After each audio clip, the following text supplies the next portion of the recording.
सो hello everyone, once again welcome back. आज के इस पर्टिकुलर सेशंस में हम डिस्कस करने वाला है एक बहुत ही इंपॉर्टेंट केस के बारे में, and that particular case is the case of Berubari, यानी कि the saga of Berubari you can say. So we will see in this particular session what was the reasons behind this particular case to reach to the Supreme Court। ये जो case है वो supreme court तक पहुंचा है क्यों। मैं आपको थोड़ा सा बता दूं कि जब भी आप कॉन्स्टिट्यूशन को खोल के पढ़ेंगे, whenever you open the constitution and started reading about the constitutions, आप कहीं ना कहीं कभी ना कभी इस पर्टिकुलर केसेस को आप रेफरेंस पॉइंट की तरह, एक रेफरेंस की तरह जरूर आप पढ़ेंगे। अगर आप लॉ के स्टूडेंट है, डेफिनेटली सबसे पहला वाला केस अगर आपको पढ़ाए गए होंगे अपना क्लासरूम्स में, तो definitely this particular case is the first case most probably to be taught in your classroom. अगर आप यूपीएससी या सिविल सर्विस के लिए अगर आप प्रिपेयर कर रहे हैं तो डेफिनेटली इस केस के बारे में तो आप पढ़ेंगे, क्योंकि जब भी हम कॉन्स्टिट्यूशन को खोल के देखेंगे सबसे पहला वाला कौन आता है, सबसे पहला वाला हम किसको दिखाई देता है, we see about the preambles, right. और जब भी प्रीएम्बल्स का बात आ जाता है तो ये केस तो आएंगे ही आएंगे। हम जब भी कॉन्स्टिट्यूशन को पढ़ना शुरू करते हैं, हम कहां से पढ़ना शुरू करते हैं, definitely starting about we started reading it about from the part one. और जब भी आप पार्ट वन के बारे में बात करें तो ये केस तो आएंगे ही आएंगे, ये केस तो रेफरेंस पॉइंट की तरह आएंगे आएंगे। That is about the Berubari cases. So you will see in details in this particular sessions, in this particular video में आप बने रहिए। डिटेल्स में देखेंगे कि व्हाट वाज द रीजंस, ये केस क्या थे, कौन लोग यहाँ पे इन्वॉल्व थे, and what was the reasons कि ये सुप्रीम कोर्ट तक पहुंचा और ये इतने बड़ी केस इसको क्यों माना जाता है। सो you will see in details, अब बने रहिए। सो इस पर्टिकुलर केसेस के बारे में, यानी कि जो the saga of Berubari cases के बारे में अगर आपको डिटेल्स में जानना है तो हमें थोड़ा सा प्री इंडिपेंडेंट की तरफ जाना पड़ेगा, यानी कि 1947, 15 अगस्त 1947 से पहले वाला क्या क्या वहां पे हुए थे उसके बारे में थोड़ा सा जानना बहुत ही जरूरी है। We know that the India Pakistan, यानी कि जो as a whole it was united together, इसको under the two nation theory, यानी कि जो माउंट पैटन प्लांट जब आए टू नेशन थ्योरी लेके, उस टू नेशन थ्योरी के तहत द पूरी की पूरी जो यूनाइटेड इंडिया थे इसको डिवाइड कर दिया गया दो नेशंस पे, एक है पाकिस्तान एंड दूसरा वाला इंडिया। सो अब ये जो बाउंड्री डिमार्केशन का काम था, बाउंड्री लाइन को डिवाइड करने के काम था कि कौन से एरिया पाकिस्तान की तरफ रहेंगे, कौन से एरिया इंडिया की तरफ रहना चाहिए, ये काम किसको दी जाती है, एक सर्वेयर को दे दी जाती है और उसका नाम था रेडक्लिफ। सर रेडक्लिफ को वो task was assigned to sir Radcliffe, यानी कि ये पूरी की पूरी जो डिमार्केशन वाला काम है, बाउंड्री डिमार्केशन वाला काम है दो नेशन का बीच में, कि ये वाला पार्ट पाकिस्तान में रहेंगे, ये वाला पार्ट इंडिया में रहेंगे, उसको उसे the task was given to the Redcliffe। उसको ये खत्म करना था 5 हफ्ते में, within 5 weeks he has to demarcate the boundary clearly, write the award and present it to the अपने अपने इंडिविजुअल गवर्नमेंट को प्रेजेंट करना था, ठीक है। सो फाइनली व्हाट हैपेंस कि रेडक्लिफ के पास एक बड़ी सी मुसीबत खड़ा हो जाता है कि such a diverse and complex country को किस तरह से वो डिवाइड करे। देयर वाज अ वीक एक बैरियर्स आ जाता है उसके सामने खड़ा हो जाता है कि हम किसको कैसे डिवाइड करें, because you know our India how diverse and this no like complex country is all about. So finally उसने क्या किया, दिस नो रिलीजियस मेजोरिटी का प्रिंसिपल को दिमाग पे रखते हुए उसने पूरी की पूरी कंट्री को डिवाइड करना शुरू कर देता है, यानी कि बाउंड्री को डिमार्केट करना शुरू कर देते हैं। सो फाइनली उसने क्या किया, जो हिंदू मेजोरिटी वाला पार्ट है उसको हिंदुस्तान बनाया गया और जो मुस्लिम मेजोरिटी वाला रीजन है उसको पाकिस्तान बना दिया गया। So in that way the country was divided into two nations. Finally when Radcliffe was making this particular demarcated line, उसने कुछ जगहों पे ऐसे कुछ जगह थे जिसमें ना this was neither included to the Pakistan वाला part, no it was included to the India वाला पार्ट, बिकॉज वो जल्दबाजी में वो अपना जो बाउंड्री डिमार्केशन है वो करके खत्म कर दिया, क्योंकि उसके पास सिर्फ 5 हफ्ते थे, तो definitely he did not got that much time कि कुछ दूसरा फैक्टर्स को भी वो कंसिडर करे। सो उसी तरह से बीरूबारी एक छोटे से जगह है, एक छोटी सी रीजन है जो प्रेजेंट वेस्ट बंगाल में बिलोंग करता है। That particular what's called Berubari जो रीजन्स था, उस रीजन्स को उसने क्या किया, अपनी जो रेडक्लिफ अवार्ड है उसमें लिखना भूल गया। सो फाइनली उसने क्या किया, ये जो पार्टिकुलर बीरूबारी एरिया को उसने दे दिया कि चलो ये हिंदुस्तान की पार्ट है, उसको हिंदुस्तान को दे के रखा हुआ है, लेकिन वो अवार्ड में कहीं पे मेंशन नहीं था कि that particular Berubari is a part of India. So finally Pakistan वाले क्या किया, पाकिस्तान वाले क्लेम करना शुरू कर दिया इन 1948. So 1948, the Pakistan started illegally claiming that Birubari is a part of Pakistan, वो बिरुबारी जो एरिया है वो पाकिस्तान की पार्ट है। सो finally the dispute started again, जो कि रेडक्लिफ ने जल्दबाजी में हमारे जो नेशंस के बाउंड्री है उसको डिजाइन किया था, डिमार्केट किया था, इसीलिए वहां पे कुछ डिफेक्ट है, कुछ डिफॉल्ट थे, इसलिए कुछ डिस्प्यूट खड़ा अराइजेस हुआ between the India and Pakistan के बीच में रिगार्डिंग दिस पर्टिकुलर बाउंड्री को लेके। सो फाइनली फिर से एक 1948 में एक क्या करता है कि एक कमीशन को बिठाया जाता है, वो जो सारे के सारे बॉर्डर वाले डिस्प्यूट को रिजोल्व करने के लिए, उस कमेटी का नाम क्या था, वग्गा ट्रिब्यूनल्स, ठीक है। तो वग्गा ट्रिब्यूनल्स ने अपना जो रिपोर्ट्स है उसको सबमिट की थी 1950। इन 1950 द वग्गा tribunal has submitted the report, और उस रिपोर्ट के ऊपर कोई ऑब्जेक्शंस था नहीं, पाकिस्तान वालों को कोई ऑब्जेक्शंस था नहीं, so it was fit and fine, it was going as usual simple. लेकिन फिर से पाकिस्तान वाले 1952 को दिस पाकिस्तान वाले फिर से क्लेम करना शुरू कर देते हैं कि बिरुबारी इज देयर पार्ट, सो उन्हें बिरुबारी वापस चाहिए। So finally again the dispute arises between India और पाकिस्तान के बीच में फिर से डिस्प्यूट अराइज हो जाते हैं। सो पाकिस्तान वाले कह रहा है कि जो अवार्ड थे, रेडक्लिफ ने जो अवार्ड दिया था, जो बाउंड्री डिमार्केशंस किया था, उसमें तो कहीं पे भी इन दैट पर्टिकुलर बाउंड्रीज जो डिमार्केशंस थे वहां पे बिरुबारी को इंडिया के पार्ट कहीं पे भी लिखा ही नहीं है। सो देयरफॉर डेफिनेटली अगर इंडिया की पार्ट नहीं है then definitely it is our part. लेकिन बात ये भी है कि वहां पे भी इनका जो अवार्ड है, इन दिस पर्टिकुलर अवार्ड में जो लिखित में डॉक्यूमेंट में वहां पे भी वो लिखा नहीं था कि वो बांग्लादेश की पार्ट है, नो सॉरी पाकिस्तान की पार्ट है, पाकिस्तान की पार्टी वो कहीं पे भी मेंशन किया नहीं था। So finally the dispute arises again, Pakistan वाले फिर से क्लेम करना शुरू कर दिया। So finally there was a long dispute going on. So हमारे उस वक्त की जो प्रधानमंत्री थे, the prime minister of India Jawaharlal Nehru and the prime minister of Pakistan, जो कि नून, नेहरू और नून का बीच में एक एग्रीमेंट होते, एक एग्रीमेंट साइन करते हैं जिसको हम कहते हैं Nehru Noon agreement. And this agreement, इस एग्रीमेंट के तहत दोनों देश डिसाइड कर लेते हैं कि हम आपको जितने एरिया देंगे उतना ही एरिया आपको भी हमें देना होगा, यानी कि it is a kind of exchange. अगर हम आपको 100 एकड़ की जमीन देंगे तो डेफिनेटली उसके बदले में आपको भी हमें 100 एकड़ की जमीन देना होगा। सो under this particular Nehru Noon agreement के तहत दे हैव डिसाइडेड कि साउथर्न वाला जो बिरुबारी पार्ट है, बिरुबारी के जो सदर्न वाला पार्ट है, सदर्न वाला पार्ट जहां पे बहुत सारे गांव है, Hindu population area dominated area से, सो इसको क्या क्या उसको बोला है कि वो वाला पार्ट हम रखेंगे। सो ईस्ट वाला जो पार्ट है बिरुबारी के, जो ईस्टर्न वाला पार्ट है, उसको जो पाकिस्तान को दे देंगे, जो कि आज वो इस पाकिस्तान को दे देंगे जो कि आज वो बन रहा है Bangladesh. So because it has been now evolve into a new country called the Bangladesh. वो दैट वन वो एक अलग ही चैप्टर से, उसको हम दूसरी क्लास में, दूसरी सेशंस में हम इसको देखने के लिए कोशिश करेंगे। But still according the Nehru ने एग्रीमेंट दैट वाज डिसाइडेड कि एक वाला पार्ट आप लोग रखेंगे, दूसरा वाला पार्ट हम लोग रखेंगे, ताकि वो लॉन्ग जो बॉर्डर वाला डिस्प्यूट है बिरुबारी को लेके वो ताकि रिजॉल्व हो जाए उस वक्त की। लेकिन यहाँ पे और एक प्रॉब्लम खड़ा कर देते हैं, और एक प्रॉब्लम खड़ा हो जाता है, क्योंकि उस वक्त के जो वेस्ट बंगाल के जो चीफ मिनिस्टर थे कौन थे, विधान चंद्र रॉय, जो कि ये जो बिरुबारी एरिया थे उसके उस वेस्ट बंगाल के स्टेट टेरिटरी के अंदर वो पड़ते थे। It was under the territory of the West Bengal. Now the problem arises की स्टेट लेजिस्लेचर को, स्टेट लेजिस्लेटिव असेंबली को, स्टेट असेंबली को पूछे बगैर सेंट्रल गवर्नमेंट ये डिसाइड कर लेते हैं कि the central government has decided to cede away the part of Berubari to the इस पाकिस्तान को देने का बात वो लोग खुद अपने आप कर लेते हैं। सो वहां के जो लाइक बिरुबारी में जो जितने भी majority of the population Hindu population थे, फिर से वो लोग भी the population 12,000 villages started protesting against that कि आप लोग हमारे मर्जी के बिना कैसे आप हमें किसी और को दे सकते हैं। So finally 12,000 villagers of the Berubari cut their fingers and write with their bloods, write letters to the president with their blood। अपने खून से उसने क्या क्या एक लेटर लिखा प्रेसिडेंट को। उस प्रेसिडेंट में लिखे गए थे उस पर्टिकुलर लेटर में कि अमरा रक्त देवो, प्राण देवो, लेकिन बेरोबारी देवो ना, यानी कि हम अपना खून देंगे, जान देंगे, लेकिन बेरोबारी कतई नहीं देंगे। हम कभी भी ये बेरोबारी को बांग्लादेश या इस पाकिस्तान की तरफ हम कभी जाएंगे ही नहीं, देंगे ही नहीं। So ultimately again the chaos and problem started.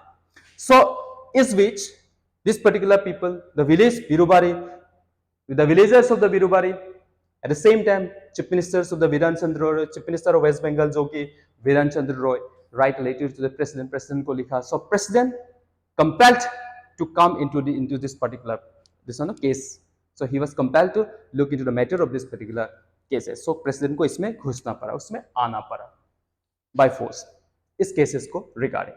तो प्रेसिडेंट ने क्या किया, अंडर दिस प्रेसिडेंट ने अभी इस पर्टिकुलर मैटर्स को लेके सुप्रीम कोर्ट ने राय मांगा, ओपिनियन लिया, क्योंकि प्रेसिडेंट के पार्ट एक पावर्स होते हैं under article 143 under the article 143(1) के तहत of our Indian constitution president can take the opinion of the supreme court.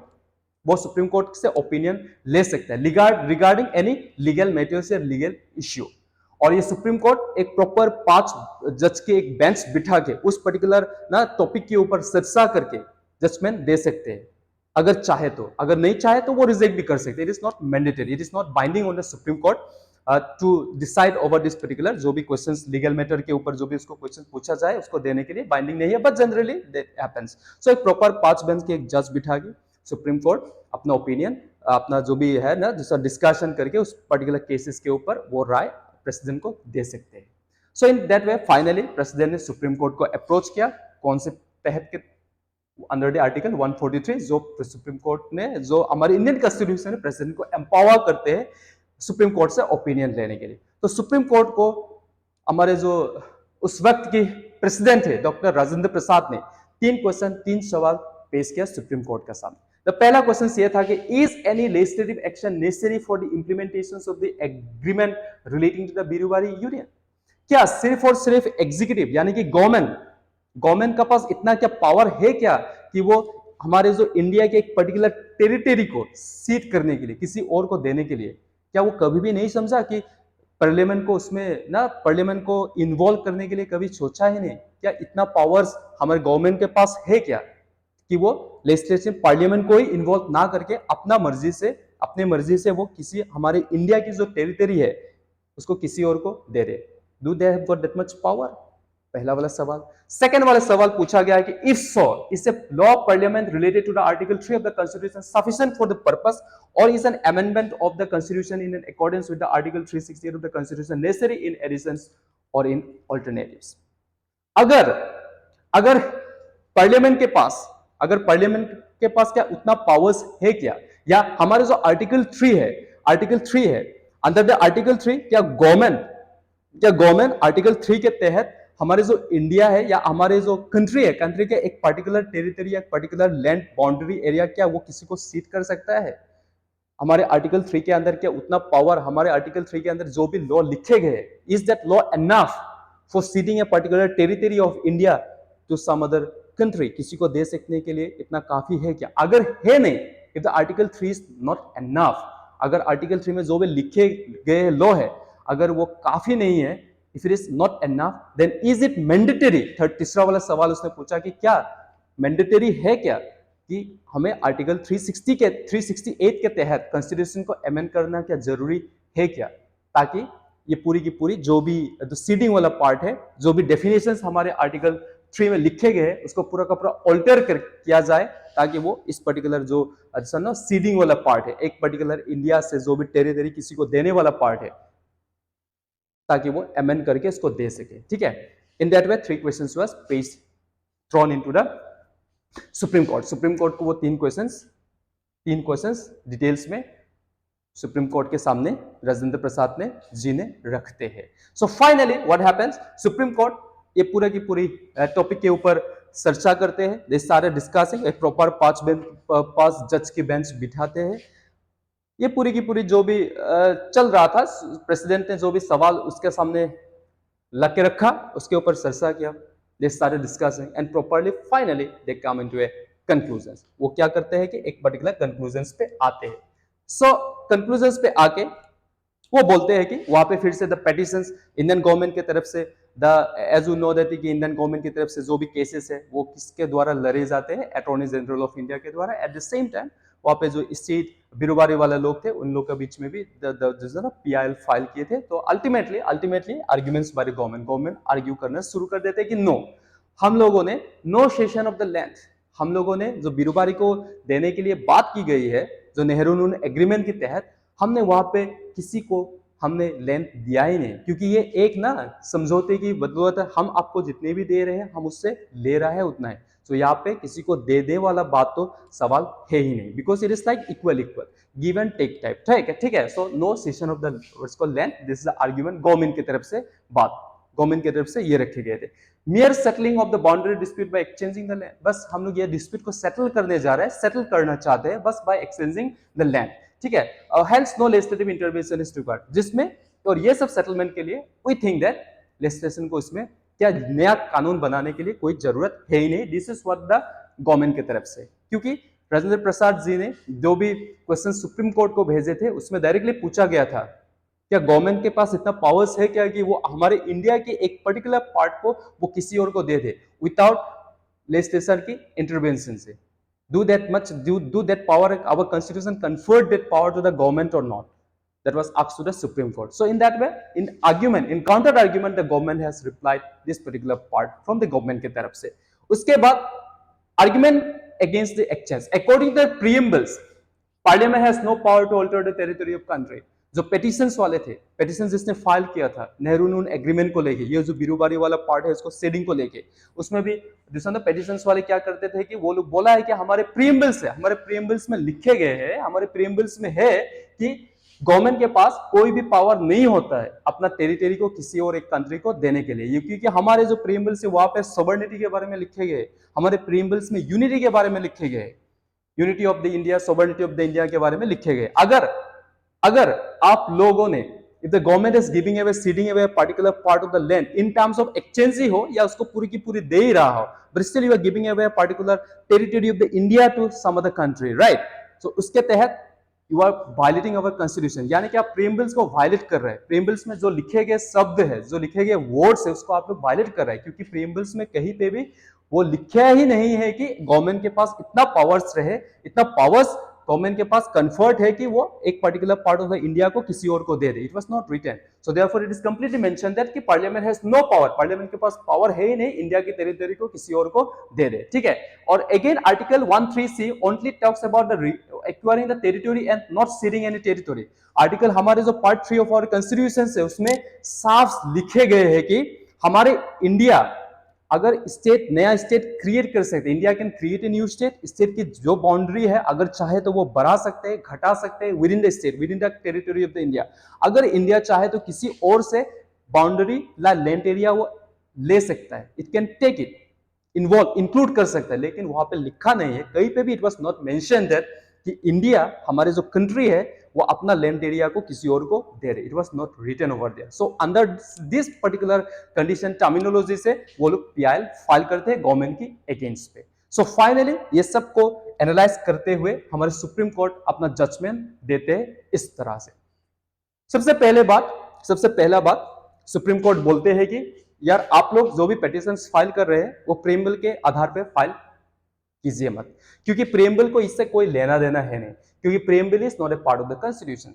यानी कि आप लोग जो भी पीआईएल जो फाइल करके रखे हुए थे regarding the sessions of the boundary dispute को लेके, कि आप लोग प्रीएम्बल्स में लिखे गए हैं कि प्रीएम्बल्स में पार्लियामेंट को इतना पावर दिया नहीं है, या आप लोग क्या कर सकते हैं ना, इंडिया के एक पर्टिकुलर लैंड एरिया को किसी और को दे दे, it was not mention in our preambles. सो आप लोग कैसे दे सकते हैं? If you are giving it you are violating the constitution. वो लोग क्या है कि प्रीएम्बल्स को ना ढाल बना के वो लोग पीआईएल फाइल किया था। सो सुप्रीम कोर्ट ने बोला है कि प्रीएम्बल्स हमारे कॉन्स्टिट्यूशन का पार्ट है नहीं, सो आप लोग प्रीएम्बल का बात करिए ही नहीं, ठीक है। So article 13C only talks about acquiring the territory and not seeding of the territory. फिर से पहले की जो पीआईएल फाइल करने वालों को बोला है कि आप लोग पीआईएल फाइल कर रहे हो ठीक है, लेकिन प्रीएम्बल को उसमें मत घसीटिए, क्योंकि preamble is not a part of the constitution. अगर पार्ट ऑफ द कॉन्स्टिट्यूशन है नहीं, प्रीएम्बल्स में जो भी लिखे गए that can not be taken as that की उसका वायलेशंस कर रहा है, you can not take it, constitution का वायलेशंस हो रहा है, you can not speak regarding that. उसने ये भी बोला कि गवर्नमेंट को ये भी बोला है कि आर्टिकल 1 पे तो कहीं पे भी लिखा नहीं है कि आप किसी और को क्या कर सकते हैं, लैंड डोनेट कर सकते हैं, लैंड दे सकते हैं या लैंड एक्सचेंज कर सकते हैं। So it is nowhere written. Again, in the third part, it says the Article 3 says give power to the amend the Constitution. Hence, Article 1 can be amended by Parliament. So यहाँ पे फिर से government supreme court ने ये राय दिया कि अगर आप लोगों को किसी और को पर्टिकुलर लैंड एरिया अगर आपको किसी को देना है, then you can do one thing, आप आर्टिकल को अमेंड कर सकते हैं, हमारे कॉन्स्टिट्यूशन को आप अमेंड कर सकते हैं by constitutional amendment act 19 article 368। Government को, पार्लियामेंट को, लेजिस्लेचर को ये पावर देते हैं क्या करने के लिए, कॉन्स्टिट्यूशन को अमेंड करने के लिए, ताकि अगर आपको देना है तो सबसे पहले आप आर्टिकल 1 में जो भी लिखे गए डेफिनेशन है इसको पूरा बदल दे। उसको बदल दे, उसके बाद अगर आपको देना है तो जितना देना है दे दो, जितना लेना है लेते रहिए, देना लेना देना आप करते रहिए। लेकिन उससे पहले आपको आर्टिकल को क्या करना होगा, अमेंड करना होगा, आपको उससे बदलना होगा, जो भी वहां पर लिखे गए उसको बदलना होगा, तभी आप ये कर पाएंगे। But the amendment has to be brought vide article 360 only the land can be ceded. तब भी आप, जब तक आप अमेंडमेंट नहीं लाएंगे तब तक आप क्या नहीं कर पाएंगे, आप किसी और को, चाहे वो एक्सचेंज हो या चाहे वो डोनेशन हो, वो कभी भी आप नहीं कर पाएंगे। इंडिया के एक पर्टिकुलर टेरिटोरी को आप कभी भी किसी रीजन से किसी कंट्री को दे नहीं पाएंगे। This is what the supreme court ने साफ से एकदम पूरा क्रिस्टल क्लियरली इन लोगों को ये रिपोर्ट जजमेंट पेश किया गया। So finally after it what happens कि the Nehru Noon agreement under after this particular supreme court के इस जजमेंट के बाद जो नेहरू नून एग्रीमेंट वाले थे उसको कंप्लीटली खारिज कर दी गई। It was completely declared null and void. So parliament has the power to cede a territory to the foreign country to the constitutional amendment act under the 368. अगर आपको किसी देश को कुछ भी जमीन थोड़ा सा भी देना हो तो सबसे पहले आपको उस पर्टिकुलर हमारे जो कॉन्स्टिट्यूशन है उसको अमेंड करना होगा, तो कंप्लीटली बदलना होगा, बदल के वहां पे कुछ प्रोविजंस इनपुट करना होगा, तभी आप ये जो भी देने का काम है वो आप कर सकते हैं। सो ये सब सुनने के बाद फाइनली जवाहरलाल नेहरू ने क्या सोचा, उसने सोचा कि लेट मी गो बाय टेक्निकल टर्म्स, टेक्निकली हमारी कॉन्स्टिट्यूशन संविधान में जो भी लिखे गए by that method he decided of going it. So finally उसने क्या करता है कि 9 कॉन्स्टिट्यूशनल अमेंडमेंट एक्ट लाते हैं। बाय 9 कॉन्स्टिट्यूशनल अमेंडमेंट एक्ट लाके उसने क्या किया, पूरे के पूरे 368 आर्टिकल्स अंडर द आर्टिकल 368 वो कॉन्स्टिट्यूशन को बदल देते हैं, अमेंड कर देते हैं। उसके बाद जो बीरूबारी वाला जो पोर्शन है वो जो पाकिस्तान को देने का जो प्रक्रिया है, प्रोसेस है, उसको आगे बढ़ाते हैं। So and finally under the article 9 constitutional amendment act के तहत वो डिसाइड हो जाता है कि बीरूबारी को हम पाकिस्तान वालों को दे देंगे। So in that way it was decided, लेकिन वो नहीं हो पाया बिकॉज फाइनली व्हाट हैपेंस कि there is what started the war started, Pakistan वो नहीं हो पाया, that particular could not completed it, क्योंकि 1971 को फिर से इंटरनल डिस्प्यूट शुरू हो जाते हैं। कहाँ पे, बांग्लादेश में there was an internal dispute, sorry East Pakistan में और वेस्ट पाकिस्तान के बीच में क्या होता है कि internal dispute arises, what started arising. So finally ये जो देने वाला काम था, ट्रांसफर करने वाला काम था, इट वाज कंप्लीटली वो साइलेंट दबे रह जाता है, इट वाज कंप्लीटली साइलेंट, वो हो नहीं पाता। That could not happens. It could not happens. So ultimately, what happens? In 1974, under the Indira Mujid Accord, it was declared that the Birubari will remain with India. In exchange, India will give any aware the Bangladesh enclave of Dahergams and what's called Angarpota, which falls in the Indian territory, according to the link of the main Bangladesh will also be provided to this, provided to them. This corridor is known as the 3 bigha corridor. ये 3 बीघा corridor के बारे में एक नया chapter है, वो उसको हम दूसरा वाला टॉपिक में कवर अप करेंगे। सो फाइनली वॉर खत्म होने के बाद व्हाट हैपेंस कि ईस्ट पाकिस्तान बन जाता है एक नया नेशंस के, as a new nations East Pakistan has evolve as a Bangladesh और वेस्ट पाकिस्तान, जो कि आज का जो प्रेजेंट डे पाकिस्तान है, as all of us know about regarding that. So फिर से जब बांग्लादेश एक नया कंट्री बन के इवॉल्व होते हैं, सो इंदिरा गांधी और मुजिब के बीच में एक अकॉर्ड साइन होते हैं। अंडर दिस अकॉर्ड वो लोग कहते हैं कि ऑलरेडी जो प्रक्रिया थी बीरूबारी को बांग्लादेश को सीट करेंगे या पाकिस्तान को सीट करने वाला प्रक्रिया ऑलरेडी 9 कॉन्स्टिट्यूशनल अमेंडमेंट में हो चुका था, लेकिन वो हो नहीं पाया क्योंकि वो इंटरनल वार की वजह से, यानी कि ईस्ट पाकिस्तान और वेस्ट पाकिस्तान के बीच में वार की वजह से वो दबे रह जाता है।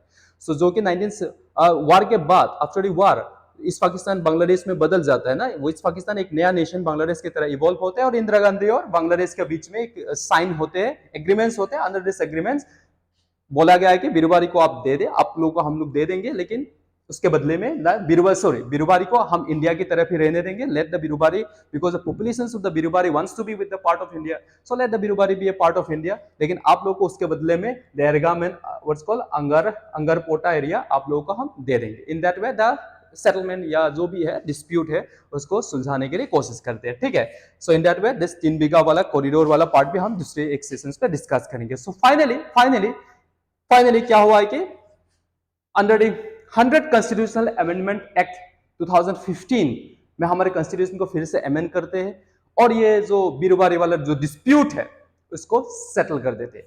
अंडर दिस सेटलमेंट क्या होता है देख लो, इंडिया वाले बांग्लादेश को कितने एनक्लेव्स देते हैं, 111 enclaves area has been transferred to the Bangladesh, और बांग्लादेश से हम लोग कितने एनक्लेव्स वापस लेते हैं, 51 enclaves has been taken back from the Bangladesh to settle the boundary dispute को settle करने के लिए. After the extent of the enclave, India loses how much? 10,000 acres of land. Demarcation of 6.1 kilometers of the undemarcated border stretch between the India and Bangladesh was finally settled. So ये था इस तरह से जो बिरुबारी वाला केस है वो supreme court तक पहुंचा. So this is what is the saga of Birubari case is all about. I hope regarding this particular Birubari case को आप सबको क्लियर हो गए होंगे. अगर इस तरह की केसेस या इस तरह की केस स्टडी के बारे में अगर आपको जानना है तो हमारे इस पर्टिकुलर चैनल को आप लाइक कीजिए, सब्सक्राइब कीजिए और कमेंट कीजिए. और फिर से हम आपके सामने हम सब फिर से मिलेंगे अगले वीडियोस में. तब तक के लिए मुझे इजाजत दीजिए. Thank you very much.